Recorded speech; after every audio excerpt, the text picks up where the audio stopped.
Assalamu alaikum wa rahmatullahi wa barakatuh. Welcome back to the second part of today's Real Talk program. We've been talking about this atrocious attack that took place in Southport, where this 17-year-old young man brutally attacked young girls below the age of 9, 10, 11, 12, three of whom unfortunately lost their lives. And as Ishtiaq said and I said, our condolences and deepest sympathies to the parents and their families and their friends on the loss of their loved ones, and to the people of Southport as well, and those who have been injured, who are still being treated in hospital, and those who have come out of hospital. We pray that Allah gives them the fastest and speediest recovery, and they recover to full health again. We then saw an outpouring of grief in Southport from all sides and all spectrums of the community. But then the following night we saw the most ugliest scenes that we have ever witnessed in this country. In fact, from the 67 speech of Enoch Powell of Rivers of Blood, today I think we have another Enoch Powell's or his ilk who are fueling the fire of hate in our community. And what we actually saw was rivers of blood on our streets, but it wasn't the immigrants who were causing the rivers of blood. It was the right-wing white extremists who have brought blood onto our streets. They've attacked not just our police, but they've attacked our health workers, ambulance workers, etc. So they say they're doing it in the name of our country, UK PLC. They want to win our country back. And they've had a backlash, and now they've started to change their tactics to a certain extent to say we are doing this against the immigration, and that is flooding this country at the moment. I've been talking to one of the most eminent political analysts that I've ever come across, Ishtiaq Ahmed, who in the past was the spokesperson for the Council of Mosque, one of the founding members, and worked for many, many years in the Council for Racial Equality as one of the equality officers fighting for social justice, not just for the black and ethnic minority community, but all communities, regardless of what faith, what color, what ethnicity they were. And I have a lot of respect for what you said. Ishtiaq, we talked a little bit about what has happened and the subsequent actions of the EDL, and I know you call them a terrorist organization. I know many people are now saying that the government actually needs to designate them as a terrorist organization because they have actually brought terror to our country, more so than many other groups as well. Now, obviously, one of the accusations that the right wing is putting forward at the moment is that there's a two-tier policing system in this country, that non-white people are policed in a mild-mannered way and white people are policed in a much more harsher way. Now, we can discuss that in a while. But Islamophobia has been on the, as Baroness Wasi put it many, many years ago, acceptable sort of in the dining table or the dinner table. Over the years, we've seen the growth of Islamophobia in this country. And people like you and others have really tried to negate and try to put a different narrative to it. But we see now Islamophobia is again rising, particularly from the EDL and the ilk. But what about the middle people? Do you feel that they are still being silent and in a way complicit with what's going on? Well, you can be complicit either by standing along with Islamic phobic racist elements like EDL, or you can be complicit by staying silent. Those of us who are about equality, who are about justice, who are about fairness, I don't think that we have an option to remain silent. We have to speak out. We have to actually make a united stand against the elements which are divisive, the elements which are causing violence in our communities, elements which are spreading fear in our community and preventing people to live their lives normally. Yeah? So I think we have a duty and responsibility, all of us, to make sure that we have our input.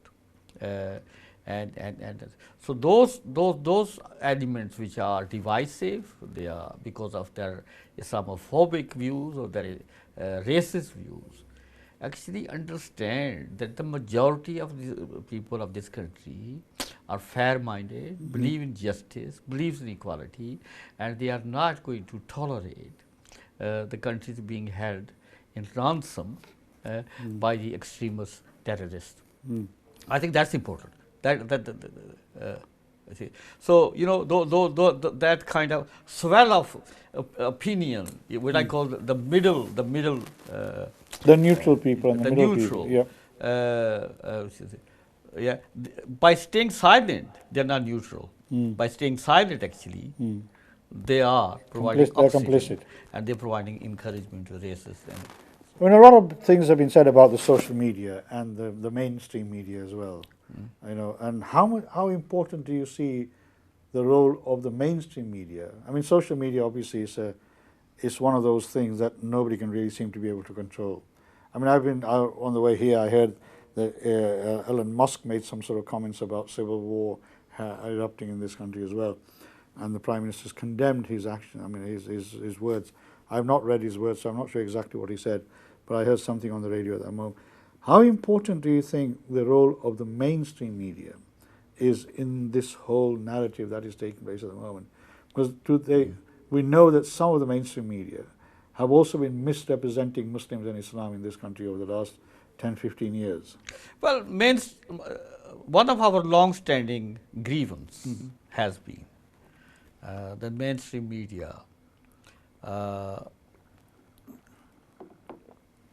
does not provide a fair access to Muslim community.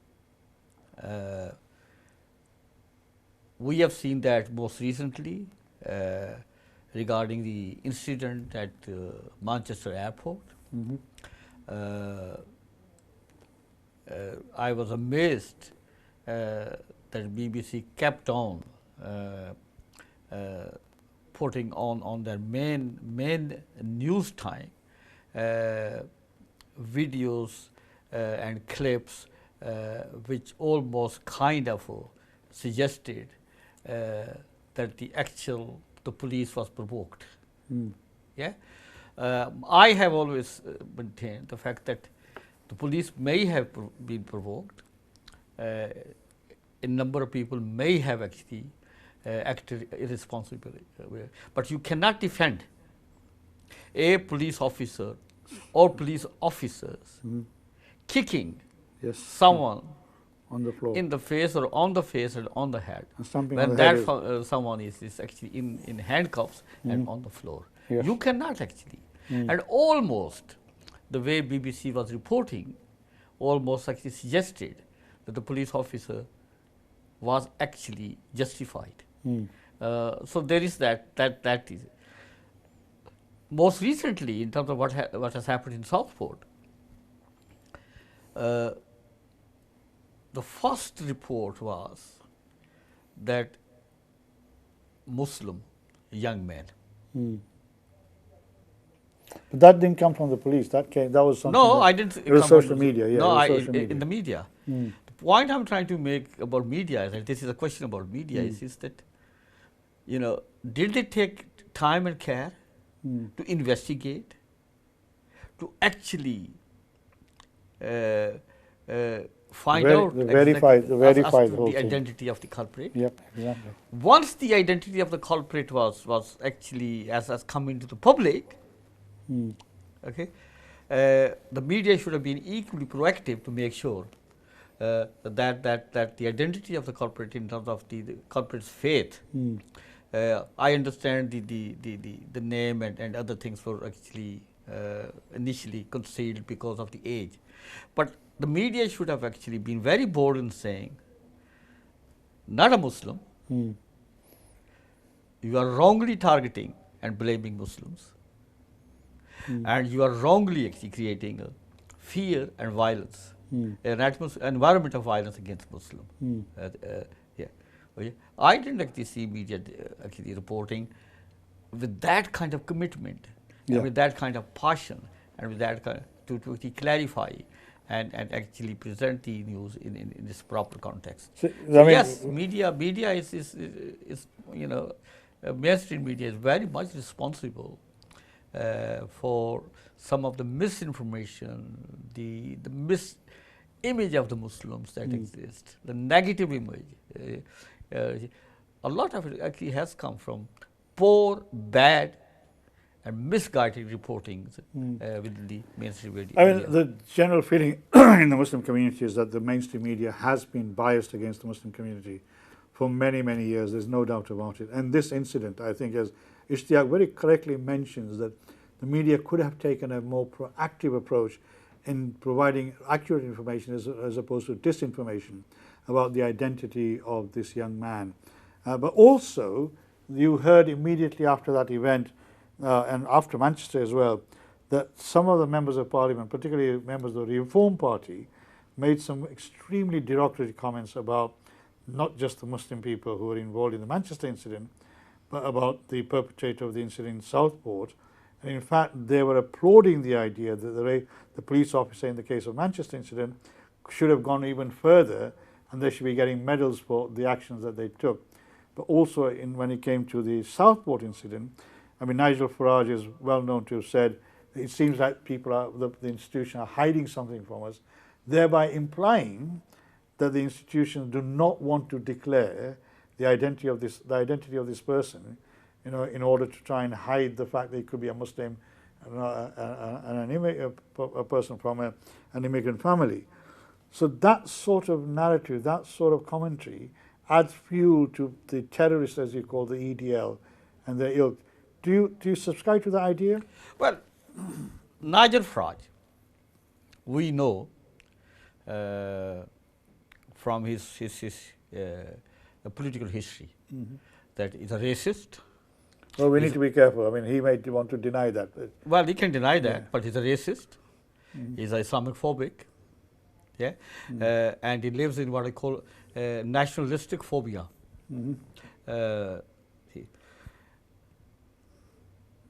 We understand where he's coming from, and we actually don't expect anything better from him. Okay. Well, I say, I mean, I have to be sort of impartial to a certain extent. I mean, those are, you know, I mean, many people subscribe to what Ishtiaq has just said. But as a channel, we need to make sure that if Nigel is watching this, that he has the right to respond to that. And if he wants to do so, please do feel free to do so. The phone number is 01274 214 299.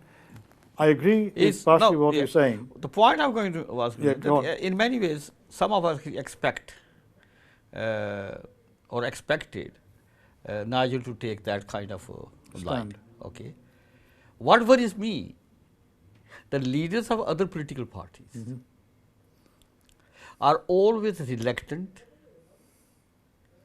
always willing to allow space to likes of Nigel and others to attack Muslim community, and they're always then come forward, but always are somewhat late in coming forward.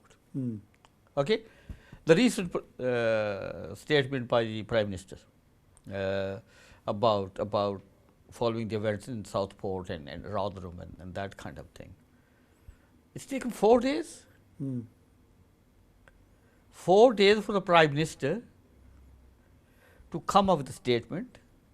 It's welcomed, and it's welcomed the fact that he has spoken out, but it's taken 4 days for the Prime Minister. Okay, what that 4 days have done, that it has given further oxygen and space to terrorists and racist and Islamophobic elements to go on rampage.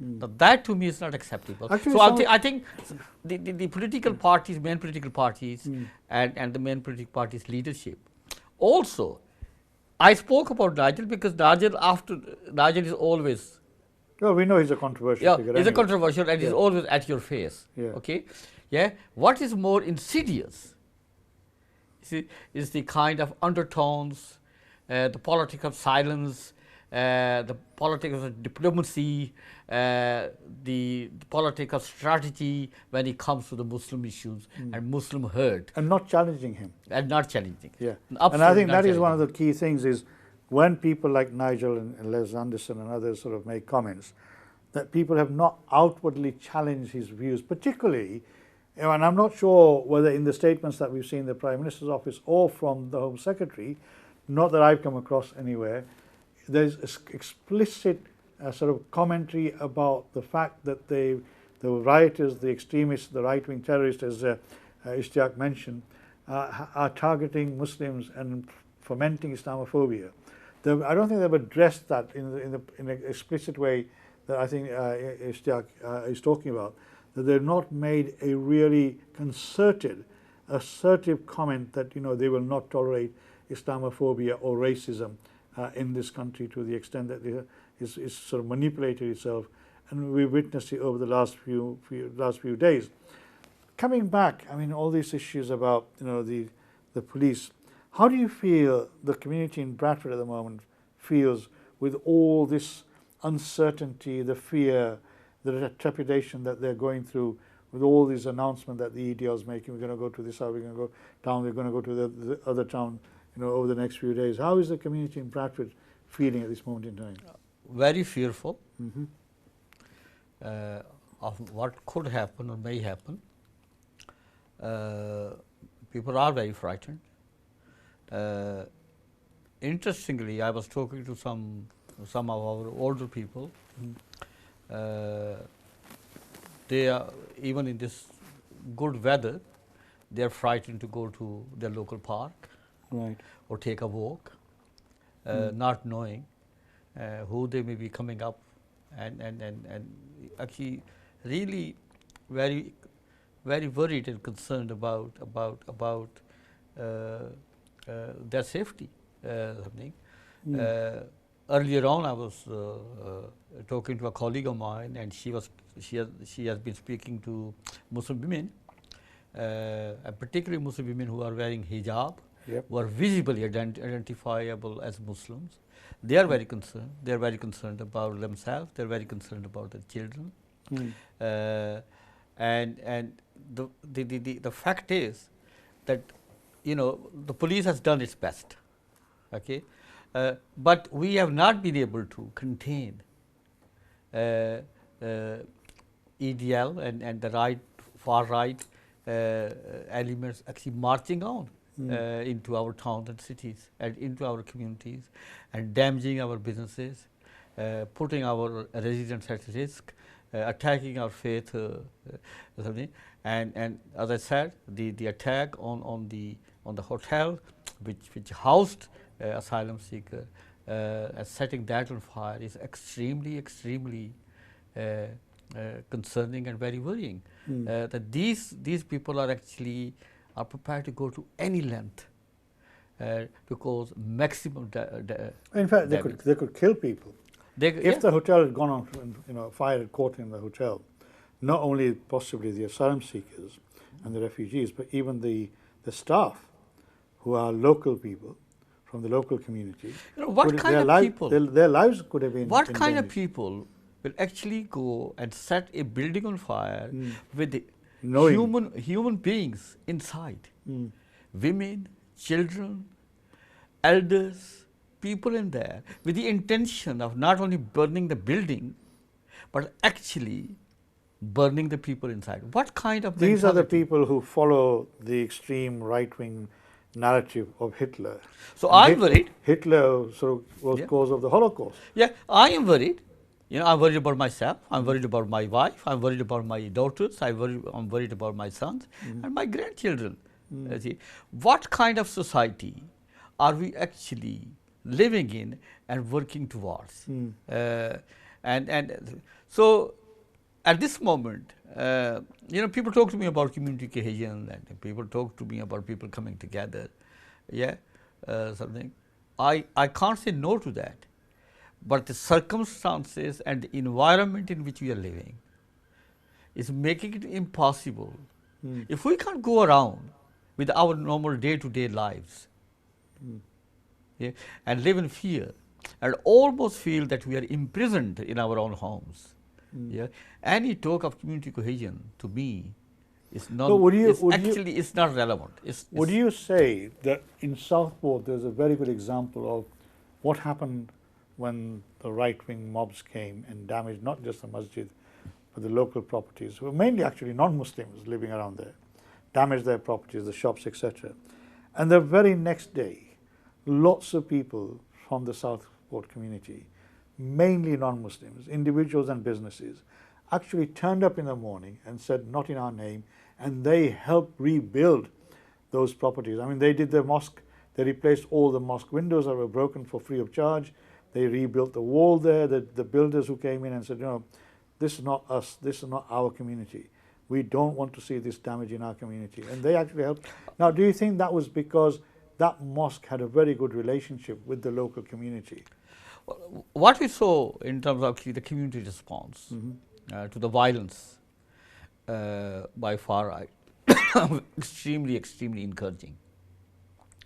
And we have heard and seen similar kind of something happened in the whole other towns and cities. Yep. Yeah, that is not my point. My point is that a organization, what I describe a terrorist organization, has systematically over the last week or so has been allowed to attack police officers, to attack businesses, attack institutions of faith, and make impossible for ordinary residents to go about their life. And that organization has been allowed to do what it has. I was talking to the police officers earlier on, and police officers are frontline police officers. They're in the front line, yeah. Are at the risk. Some have been injured. Yes, some very badly. Others yes. have been attacked. The police station has been attacked. Okay, something. I have actually gone on to say that is it time now for the government to actually start thinking of mobilizing the army to come and support the police and to defend the community, our communities, and defend the community institutions and defend community businesses. Is there a case now? Because obviously it seems the police with the best will is actually is overstretched. They're overwhelmed, aren't they? And the way the EDL and the far right elements are going around is that they are deliberately expanding their reach and their violence. So they are stretching our police forces, yeah. And maybe so that would be one thing. The second thing is, why hasn't EDL been declared as a terrorist organization? Why its leadership has been allowed? Well, actually, to simply do whatever they wanted to do. The leader of the EDL, Tommy Robinson, is sat in Cyprus in a hotel, right, sunning himself apparently, right, allegedly, while his followers are causing all this trouble, damaging, as they say, property, injuring police in some cases quite, seriously, and he's enjoying himself in a hotel on a lounge up in the sun apparently. Well, I think even that is a deliberate. I think even that is a part of strategy. Okay, something saying to his frontliners, you go and get on, and do as much damage as you can, and I will sit in Cyprus because they are not going to be able to get me because I was there. Exactly. Okay? Yes. So I think it's a part of a strategy. I think it's a part of a game, and the game is to target Muslims, target the migrant communities, target the asylum seekers, and the whole intention is to actually create a level of hatred and fear amongst our communities and people. I mean, you've been in the equality sort of arena for many years. We haven't seen this for decades now, for the time being. Do you feel that we will be able to recover from this hatred, and what do the politicians, the institutions, need to do to try and repair that damage that these mindless, terrorists, as you call them, have sort of done on our communities? Look, I have been through the National Front marches back in the 70s. I've lived through the riots of early 80s. Right. I have lived through the riots of 2000. Okay, and I have also lived through various protest demonstrations by EDL or its sister organizations. This time is different. This time we're not talking about one-off incident, one-off protest. We are talking about a premeditated, well-planned, well-executed campaign of violence by the far right. So it is and I have said earlier on actually in a meeting with Bradford Council officers, this is not one-off thing. It's a premeditated plan. Sustained, It's gonna be around. So anything that we do as a city, in terms of the institutions and the community, we also have to be prepared for a long-term response to that one. The starting point would be is for the government to come forward and declare EDL as a terrorist organization, apprehend the culprits, make sure that justice is done to them. I remember, some of our youngsters who were actually apprehended. They were given long sentences. I hope that these culprits will also get their fair share of the punishment. I think if the government comes out and makes those kind of positive, proactive, pursues a positive protective strategy, it will actually bring back some of the confidence back into the community. Most importantly, will it send a very clear message? But the government has to act decisively, and it has to actually make sure that it has no sympathy or any kind of remorse for those far-right terrorist, hooligan, thugs, whatever you may call them. They should not be given any space or oxygen or any legitimacy. Yeah, I mean, one of the things they're looking at is to institute this ban on traveling from one place to another. And I think, the information is that a lot of these people are, even in Southport, they're saying if they were not local, there were people who came from outside. And that happened same in Rotherham and other places as well. So the government is talking about bringing a ban that, like they've done with the football hooligans, that they can't travel from their town to another town where the game is taking place. So obviously, this, as I say, we live in very challenging times, and a Chinese proverb is, may you, live in challenging times. It can either be a good thing or a negative thing. Let's hope that this, incident now goes away, and that, we see a more better future, not just for the Muslim community, but asylum seekers. We will recover. We will recover. Our communities are resilient. We will recover. But we need a proper political leadership from the top. And we need our locals. Do you feel that we have that locally at the police level, at the local authority level, etc., etc.? Do we have local leadership that is so strong and robust to... Well, we have a leadership. It's a question mark whether it's strong and robust. But we have a leadership. And if they were not robust and strong, they need to become robust and strong. Right. Okay. But we need a robust leadership at every level of the society. Make sure that some clear decisions are made.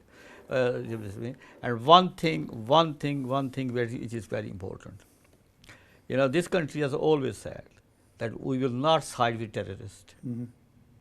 We will not provide any oxygen space for terrorists, whether they come from outside of this country or whether they are actually homegrown. We need to start acting on it when it comes to our own terrorists, which are being created, nurtured, and manipulated in our own towns and cities. And they are not Muslims. Well, exactly. And they are not Muslims. And I think that is a very fundamental point that Ishtiaq has made. Ishtiaq, any last words of wisdom about the Muslim community, what they should be doing? Because we've only got 2 minutes left now. So, well, I think we as a community or communities, we need to show solidarity. We need to actually feel encouraged. There is a great deal of goodwill. Not everybody hates us. There's a great deal of goodwill. There are people in all communities who want to be with us, stand along with us. We need to reach out to them. They need to reach out. We need to make sure that as Bradford communities, faith leaders, community leaders, civic leaders, politicians, that we are in cohesion, working together for the safety and well-being of Bradford. Of the citizens of Bradford. Thank you, Ishtiaq. Very powerful message there from Ishtiaq. And I think that should resonate with everybody who might be watching this program. And if they haven't been watching this program, you might want to ask them to do so on YouTube as we move forward. As we started, we're living in very, very dangerous and challenging times. We've seen our community now in living in fear, as Ishtiaq said. And he even went so far as to say, maybe because of the police have been really been overwhelmed by the attacks, coordinated, systematic attacks from the extreme right wing, as he named them, as a terrorist organization, that maybe the army should be brought in to try and help and protect citizens of the United Kingdom in areas where they're vulnerable. One of the most important points that I would like to make as we end the program, one of the things we've learned from the Jewish community is that no matter how small an incident may be of anti-Semitism, they report it to the police. And as a consequence of that, the police record the incident, and as a result of that, they do the policing plan. The Muslim community, we know for a fact, do not report, no matter how small the incident is, to the police, even serious incidents. I think we now need to turn a page. We now need to make sure that every incident, regardless of how insignificant it might be to you, that we report to the police, because police work on data. The more data they capture, the more action they will take. So I hope you found the program interesting and useful. May Allah keep you safe. We pray for the victims of Southport and all the other towns where there have been victims. And I hope I will see you next week, inshallah. Take care. Assalamu alaikum wa rahmatullahi wa barakatuh.